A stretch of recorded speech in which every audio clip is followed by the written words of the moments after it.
আসসালামু আলাইকুম। আমি বর্তমান আসছি রংপুর জেলার মনোহরপুর গ্রামে। আমি আছি তৈয়ব ভাইয়ের সঙ্গে।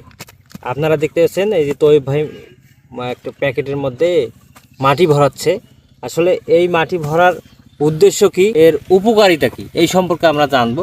চলুন তৈয়ব ভাইয়ের সাথে কথা বলি। ভাই আসসালামু আলাইকুম। ওয়ালাইকুম আসসালাম। কেমন আছেন? আলহামদুলিল্লাহ।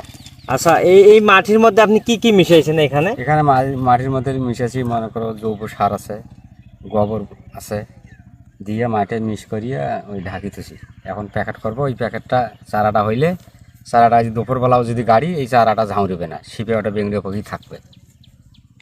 আর এমনি ডাইরেক্ট যদি গাড়ি, তাহলে যে শিপে যে তুলি নিয়ে যা গাড়লে ঝাউড়ি যাবে, শিপে ছিঁড়ে যাবে ডাইরেক্ট গাছে। তৈয়ব ভাই যেটা বলেছে আমি আপনাদের আরও ক্লিয়ারভাবে বলি।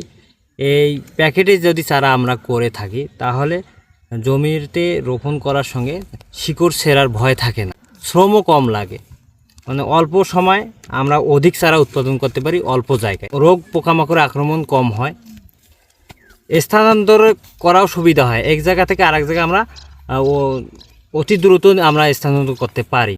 এই প্যাকেটে যদি আমরা চারা করি, চারাটি সুস্থ ও সবল থাকে ও বৃষ্টি নিয়ন্ত্রণ করা যায়। এবং প্যাকেটে চারা করার সময় অবশ্যই আপনার প্যাকেটের দুপাশে অবশ্যই ছিদ্র রাখবেন, যেন অতিরিক্ত যদি পানি হয় তাহলে পানিটি বের হয়ে যাবে, তাহলে চারাটি সবল থাকবে।